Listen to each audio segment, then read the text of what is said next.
सबसे पहला सवाल विरल जी आपसे ही लेते हैं कि मोटे तौर पर जो हम देख पा रहे हैं कि घरों की बिक्री में सालाना 9% की बढ़ोतरी है। 86,345 घर बिके हैं।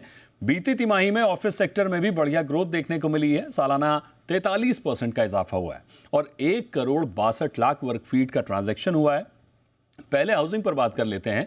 डेटा से इतर क्या बारीकियां हैं जिन पर गौर करने की जरूरत है? आई थिंक जो पूरी इंडियन इकोनॉमी का जो मोमेंटम है वो इस रियल एस्टेट सेक्टर में पूरी तरह दर्शा रहा है। और ये एक पिछले एक पूरे 2 दशकों में पहली बार ऐसा हो रहा है कि जितने रियल एस्टेट के सब सेक्टर्स हैं, residential, commercial, industrial and logistics, retail, hospitality, सारे के सारे बहुत अच्छा परफॉर्म कर रहे हैं।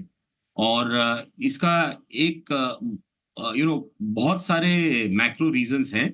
बट आई थिंक जो घरों में देख रहे हैं हम, वो आई थिंक कोविड के बाद का बाउंस बैक सबसे बड़ा, उसका मोमेंटम अभी भी पूरी तरह जारी है। और क्या है कि जो जॉब क्रिएशन हो रही है कंट्री में, उसमें दो बड़े पहलू हैं। और ये मैं थोड़ा ऑफिस और रेजिडेंशियल को मैं कनेक्ट करके बता रहा हूँ। एक है कि जो लाखों जॉब्स क्रिएट हो रहे हैं टेक्नोलॉजी सेक्टर में, जो एक तो डिजिटाइजेशन की वजह से, दूसरा है जो ग्लोबल टेक्नोलॉजी काम हो रहा है इंडिया में। तो जब ग्लोबल कंपनियां जब अच्छा करती हैं, तो वो टेक्नोलॉजी में इन्वेस्ट करती हैं। उसके वजह से इंडिया में जॉब क्रिएशन होता है एंड दैट ट्रांसलेट्स टू कि घरों की जो खरीदी हो रही है, आप देख रहे हो 8 बड़े शहरों में। दूसरा है जब ग्लोबल कंपनियां अच्छा नहीं कर रही है, तब उनको कॉस्ट कंटेन करनी है, तो भी इंडिया में नए जॉब्स क्रिएट होते हैं। उसके वजह से डायरेक्ट इम्पैक्ट, ऐसा माना जाता है कि 1,000 स्क्वायर फीट की ऑफिस स्पेस जब कोई लीज होती है, तो उससे 7 हाउसिंग रेजिडेंशियल डिमांड का नया इजाफा होता है। सो 1,000 स्क्वायर फीट में 10 लोग काम कर सकते हैं बाय थंब रूल। तो हम्म। उसमें से 6-7 लोग नए घर खरीदेंगे। और ये जो हमारी डेमोग्राफिक डिविडेंड है इंडिया की, वो बहुत प्ले आउट कर रही है इसमें। दूसरा जो बड़ा सेक्टर ये है कि जो इंडिया फेसिंग बिजनेस है, जो इंडियन कंपनी और मल्टीनेशनल कंपनी इंडियन कंज्यूमरों के लिए, इंडियन ग्राहकों के लिए बिजनेस कर रही है, वो सेक्टर भी बहुत अच्छा कर रहा है। हम्म। तो उसमें जो जॉब क्रिएशन हो रहा है, उसका भी डायरेक्ट इम्पैक्ट है हाउसिंग मार्केट में। हम्म। एंड ये momentum, although interest rates Covid के बाद थोड़ी सी बढ़ी हैं, ये कंटिन्यू रहेगा और हमारे हिसाब से पार्टी अभी भी चल रही है। विरल भाई, एक सवाल मेरा आपसे ये होगा कि एक ट्रेंड हम बीते साल से देख रहे हैं कि महंगे घरों की जो डिमांड है वो काफ़ी तेज़ी से बढ़ी है। ज़बरदस्त डिमांड देखने को मिल रही है। 1 करोड़ से ऊपर के घर ज़्यादा बिक रहे हैं और 5 करोड़ से ऊपर घर की तो खैर बहुत ही ज़्यादा डिमांड देखने को मिल रही है। हालांकि उनका साइज़ कम है, संख्या कम है, लेकिन डिमांड ज़्यादा है। लेकिन अफोर्डेबल हाउसिंग में गिरावट रुकने का नाम नहीं ले रही है। जाहिर तौर पर महंगे घर जो हैं बड़े शहरों में बिक रहे हैं, लेकिन छोटे शहरों में भी सस्ते घरों की मांग अधिक है। क्या ये ट्रेंड वाकई बना हुआ है या फिर हम डेटा पकड़ नहीं पा रहे हैं? पहले तो ये बिल्कुल क्लियर ट्रेंड है कि जो प्रीमियमाइजेशन हर चीज में, लाइफ में, मतलब जहां लोग को वो जो जो डिस्पैरिटी है वो बढ़ते जा रही है।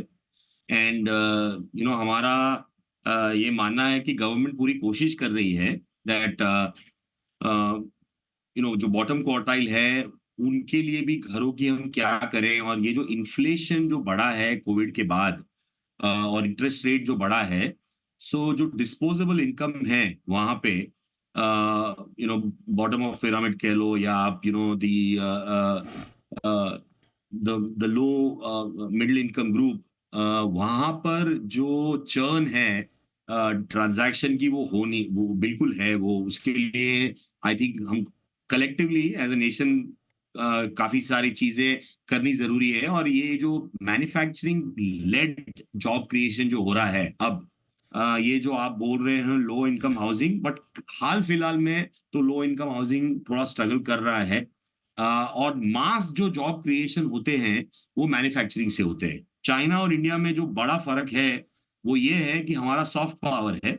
ऑफ कोर्स आईटी, आईटी या ईएस की वजह से बहुत इंपैक्ट आया है। हम्म। बट ये जो मैन्युफैक्चरिंग रेवोल्यूशन जो हो रहा है, जो ये साइकिल है कमर्शियल रियल यस एस्टेट। विरल जी, आपसे मेरा अंतिम सवाल ये होगा कि हमने देखा कि ऑफिस स्पेस के ट्रांजैक्शन में बेंगलुरु सबसे ऊपर है, 35 लाख वर्ग फीट का ट्रांजैक्शन दिख रहा है आपके रिपोर्ट में, लेकिन सालाना आधार पर अगर हम देखें तो चेंज जो है वो नहीं है, स्टेबल है। उधर हैदराबाद में 261% और पुणे में करीब 150% की ग्रोथ है। क्यों ना इसे मान लिया जाए कि बेंगलुरु से कंपनियों का मोह भंग हो रहा है, हैदराबाद पुणे जैसे शहर विकल्प बनते जा रहे हैं। पहले तो मैं ये कहना चाहूंगा कि इंडिया की जो कमर्शियल रियल एस्टेट मार्केट है, ये वर्ल्ड में नंबर 1 मार्केट है इन टर्म्स ऑफ हमारा जो कोविड के पहले का जो अब्जॉर्प्शन था पीक पूरे साल का कैलेंडर ईयर का 2019 में वो 60 मिलियन था और 2023 में हमने 59.6 मिलियन रिकॉर्ड किया। क्वार्टर 1 में अबाउट 16.4 मिलियन। उसको मैं अगर एक प्रोरेटेड बेसिस पे एनुअलाइज करूं तो हमको शायद ये नया रिकॉर्ड होगा 24 में 66-67 मिलियन स्क्वायर फीट। ओके। और उसमें एक बड़ा जो चेंज आया है और जिसका थोड़ा सा अमित ने बताया कि आईटी सर्विसेज फर्म्स जो थी, जो कमर्शियल रियल एस्टेट के फ्लैग बेरर्स थे, जो जो सर्विसेज फर्म्स हैं, मतलब एक है इंडिया फेसिंग बिजनेस, एक है जीसीसी, एक है फ्लेक्स सेक्टर और एक है आईटी सर्विसेज फर्म्स। ओके। ये आईटी सर्विसेज फर्म्स का जो कंट्रीब्यूशन है स्पेस टेकअप में वो थोड़ा सा कम हुआ है, काफी कम हुआ है। ये एक समय पे 35 से 40% का इनका कंट्रीब्यूशन था। मैं 5 साल पहले की बात कर रहा हूँ। बट तो लीडर बोर्ड चेंज हुआ है। इंडिया फेसिंग बिजनेस जो वॉल्यूम ग्रोथ और क्वालिटी ग्रोथ दोनों कर रहा है, जिसका कॉन्सेंट्रेशन बड़ा बॉम्बे में है, दिल्ली में है, पर बाकी शहरों में भी है। जो जीसीसी फर्म्स है उसका बड़ा कंट्रीब्यूशन अगेन बैंगलोर, हैदराबाद, चेन्नई, पुणे और एनसीआर में है। उस हिसाब से ये जो ग्रोथ है ये थोड़ा सा डिस्ट्रीब्यूट हुआ है। बट बैंगलोर अभी भी टेक्नोलॉजी सेक्टर का डार्लिंग है।